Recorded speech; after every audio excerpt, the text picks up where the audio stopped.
ये कहानी एक सच्ची घटना पर आधारित है। पूरी सच्चाई जानने के लिए वीडियो को अंत तक देखें।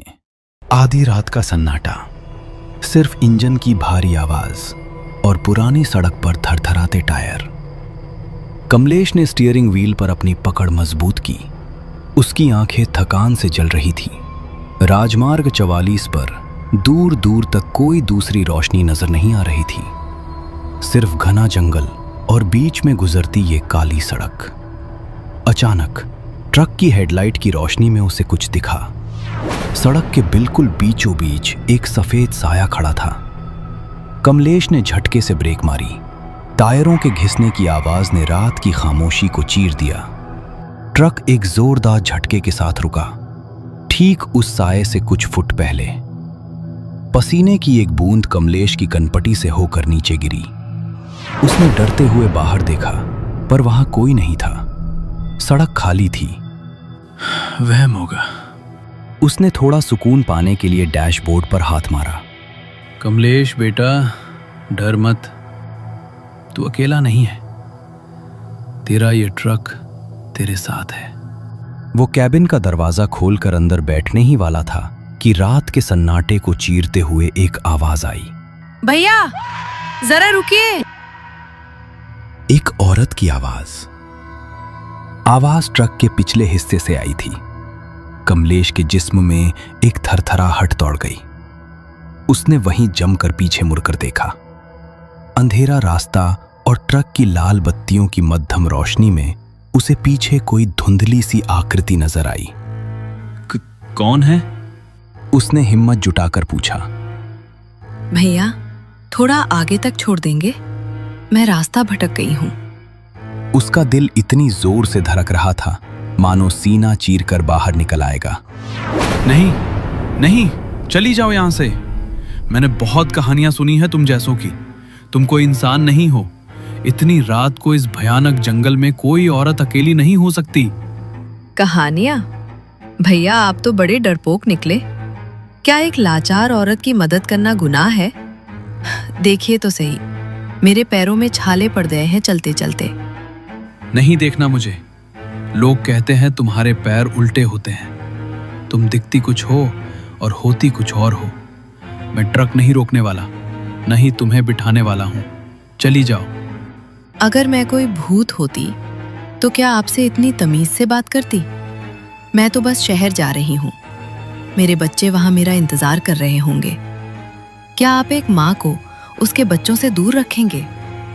उसकी आवाज में अब एक अजीब सा दर्द था जो किसी का भी दिल पिघला दे। कमलेश ने एक पल के लिए अपनी एक आंख खोली और बगल के आईने में देखा। वो औरत अब थोड़ा करीब आ चुकी थी। उसका चेहरा धुंधला था, पर उसने पुरानी सूती साड़ी पहनी हुई थी और वो वाकई थकी हुई लग रही थी। तुम जो भी हो, मेरा पीछा छोड़ो। मैंने सुना है तुम लोग पहले मदद मांगते हो और फिर सब खत्म कर देते हो। मुझे घर जाना है, मेरा भी परिवार है। वही तो मैं कह रही हूँ, घर ही तो जाना है। आपका रास्ता और मेरा रास्ता एक ही तो है। बस कैबिन के कोने में बैठ जाऊंगी, आपको पता भी नहीं चलेगा कि मैं वहां हूँ। क्या आप इतने निर्दयी हैं? वो धीरे धीरे ट्रक के दरवाजे की तरफ बढ़ने लगी। हर कदम के साथ एक अजीब सी ठंडक कमलेश को महसूस हो रही थी। कमलेश का शरीर पसीने से थर-थर कांप रहा था। उसका दिमाग सुन्न पड़ चुका था। बस एक ही ख्याल आ रहा था, कैसे भी करके इसे अपने सामने से हटाना है। रुको! कमलेश जोर से चिल्लाया। उसका गला डर के मारे फट रहा था। वहीं रुक जाओ, एक कदम भी आगे मत बढ़ना। औरत वहीं रुक गई।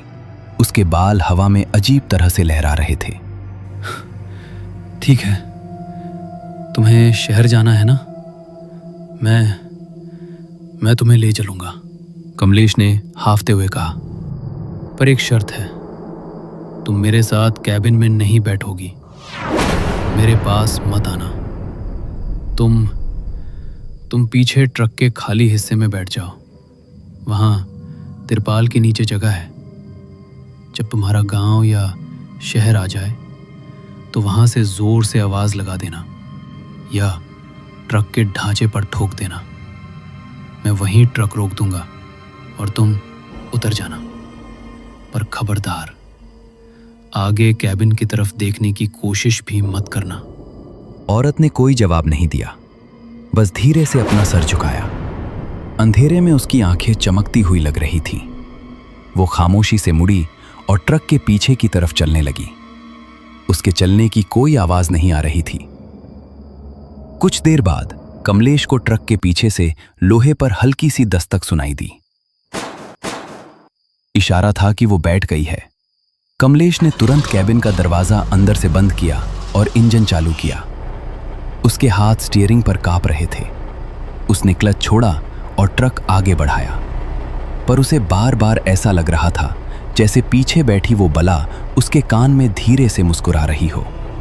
पर ट्रक का वजन पहले से कहीं ज्यादा भारी महसूस हो रहा था। ट्रक की रफ्तार तेज थी और कमलेश का दिल उससे भी कहीं ज्यादा तेज धड़क रहा था। उसने रेडियो चलाने की कोशिश की ताकि वो सन्नाटा खत्म हो सके, पर रेडियो से सिर्फ हिस हिस का अजीब शोर निकल रहा था। वो बार बार खुद को समझा रहा था, बस कुछ ही देर की बात है, बस कुछ ही देर की। तभी इंजन की गरज को चीरते हुए एक आवाज आई।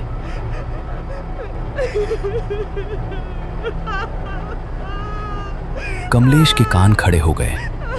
वो औरत ट्रक के पीछे रो रही थी। उसके रोने की आवाज इतनी दर्दनाक थी कि कमलेश की रीढ़ की हड्डी में ठंडक दौड़ गई। वो सिसक सिसक कर रो रही थी, जैसे कोई बहुत बड़ी मुसीबत में हो। हे भगवान, अब ये क्या नया तमाशा है? कमलेश ने स्टीयरिंग व्हील को कस के पकड़ा। उसने हिम्मत जुटाकर कैबिन की पीछे वाली खिड़की का थोड़ा सा कांच सरकाया। उसका इरादा सिर्फ उसे शांत करने का था, ताकि वो डर के मारे ट्रक सड़क से नीचे ना उतार दे। रोना बंद करो। क्यों रो रही हो? मैंने तुम्हें बैठने तो दिया है ना? उसकी बात सुनते ही रोने की आवाज एकदम रुक गई। वो औरत थोड़ा और करीब आई। उसका चेहरा अब भी अंधेरे में था। भैया, हर कोई आपकी तरह नर्म दिल नहीं होता। जिसने हाथ थामने का वादा किया था, उसी ने बीच रास्ते में दम तोड़ने पर मजबूर कर दिया। क्या मतलब? किसने? मेरा पति। वो कहता था मैं घर की किस्मत खराब कर रही हूँ। डॉक्टरों ने कहा था कि मेरे शरीर में कुछ कमी है, मैं कभी मां नहीं बन सकती। बस इतनी सी बात, और उसने मुझे जीते जी नर्क में धकेल दिया। रोज की मारपीट, रोज के ताने। वो कहता था कि जो औरत औलाद नहीं दे सकती, उसका इस दुनिया में कोई हक नहीं। देखो बहन, जो तुम्हारे साथ हुआ वो बहुत गलत था। इंसान की कीमत सिर्फ औलाद से नहीं होती। तुम्हारा पति गलत था, उसकी सोच छोटी थी। इसमें तुम्हारा कोई कसूर नहीं है। भगवान के घर देर है पर अंधेर नहीं। तुम हिम्मत मत हारो। आजकल के ज़माने में भी लोग ऐसी बातें सोचते हैं, यकीन नहीं होता। तुम घबराओ मत, मैं तुम्हें सही सलामत तुम्हारी मंजिल तक छोड़ दूंगा। इंसान को इंसान की मदद करनी चाहिए, बस यही सबसे बड़ा धर्म है। औरत की सिसकियां थोड़ी कम हुई, जैसे उसके दुख को किसी ने पहली बार समझा हो। कमलेश को लगा कि शायद अब सब ठीक हो जाएगा। ठीक है ना? कमलेश ने पूछा। अब रोना बंद करो, बस शहर आने ही वाला है। सन्नाटा छा गया। सिर्फ ट्रक के इंजन की आवाज आ रही थी। कमलेश ने सुकून की सांस ली और गियर बदलने के लिए हाथ बढ़ाया ही था कि अचानक रुको! वो औरत इतनी जोर से चिल्लाई कि कमलेश के कान के पर्दे फटने लगे। कमलेश ने हड़बड़ाकर जोरदार ब्रेक मारी। ट्रक घिसटता हुआ रुका। क्या हुआ? मेरा गांव आ गया भैया, मैं यहीं उतर जाऊंगी। आपका बहुत बहुत शुक्रिया मुझे यहाँ तक लाने के लिए। पर बहन, यहाँ तो दूर दूर तक कुछ नहीं है, सिर्फ सन्नाटा और ये जंगल है। गांव कहाँ है? इतनी रात को इस वीराने में तुम कहाँ जाओगी? चलो, मैं तुम्हें आगे किसी ढाबे या बस्ती पर छोड़ देता हूँ। नहीं, मेरा रास्ता यही है। बस थोड़ा अंदर चलना है, मेरा घर पास ही है। आप फिक्र मत कीजिए, मैं पहाड़ की बेटी हूँ। मुझे अंधेरों से डर नहीं लगता। कमलेश को एक अजीब सी बेचैनी महसूस हो रही थी। देखो, मुझे तो कोई रास्ता भी नजर नहीं आ रहा। कम से कम ये तो बताओ, गांव का नाम क्या है? सब लोग इसे सती घाटी कहते हैं।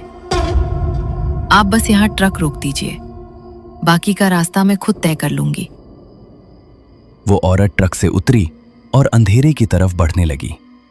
कमलेश ने हेडलाइट की रोशनी में उसे देखने की कोशिश की, पर वो कुछ ही कदम चलने के बाद मानो धुंध में गायब हो गई। अजीब औरत है। कमलेश बड़बड़ाया। उसने ट्रक चालू किया, हैंडल मोड़ा और वापस अपने रास्ते पर बढ़ गया।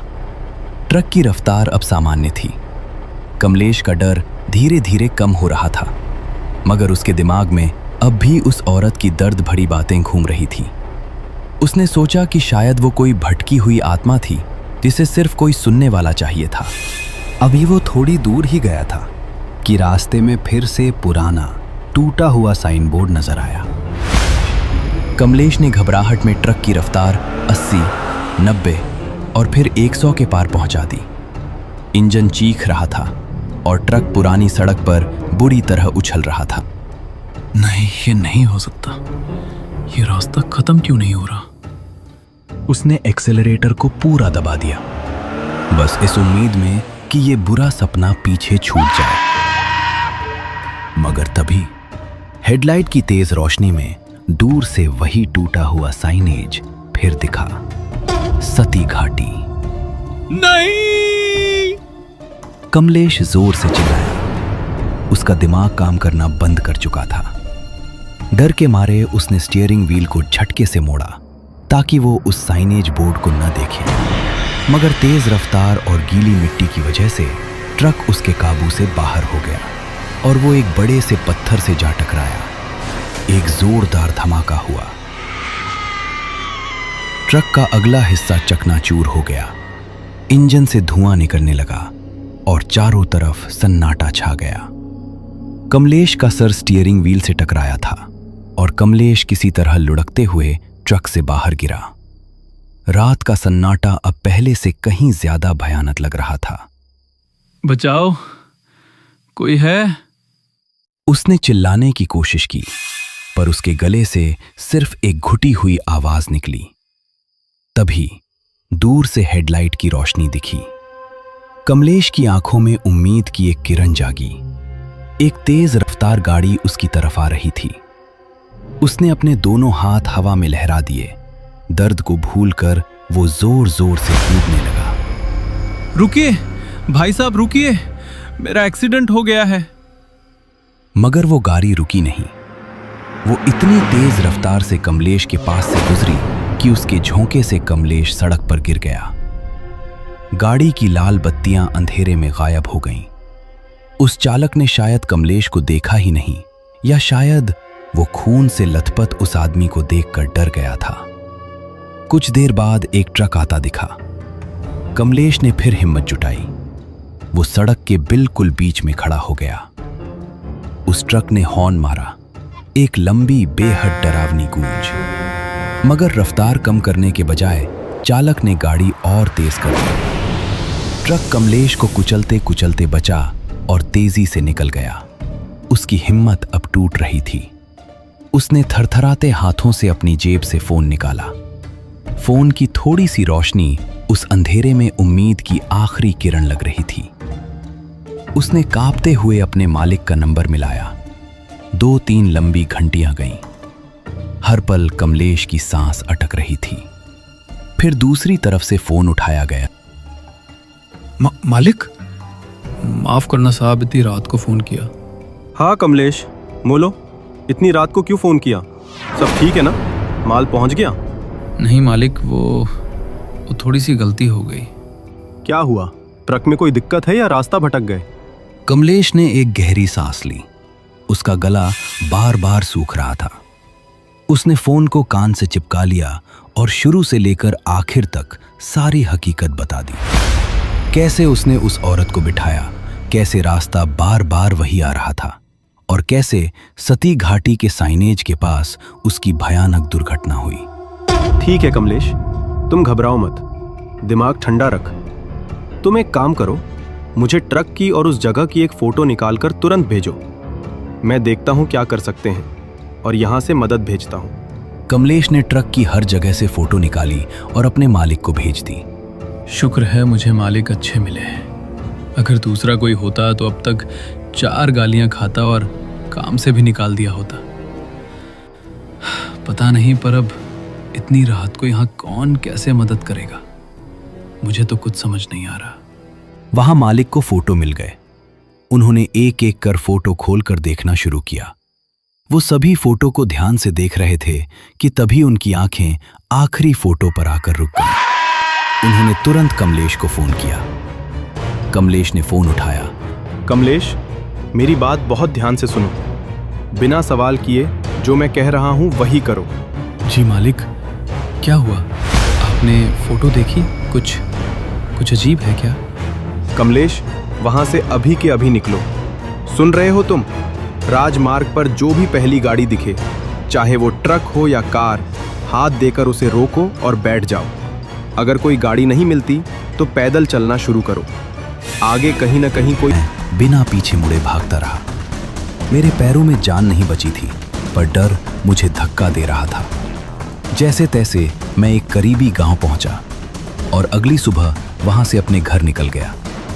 2 दिन बाद जब मेरी हिम्मत थोड़ी बनी, मैं मालिक से मिलने गया।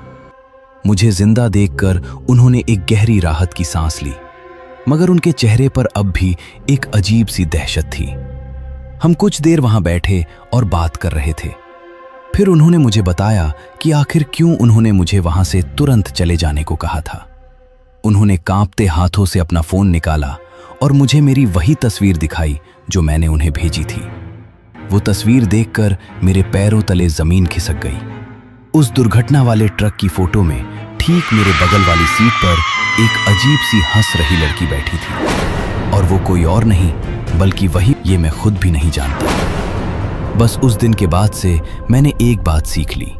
कुछ रास्ते ऐसे होते हैं जहां मंजिलों से ज्यादा खौफ साथ चलता है, और हर राही इंसान नहीं होता।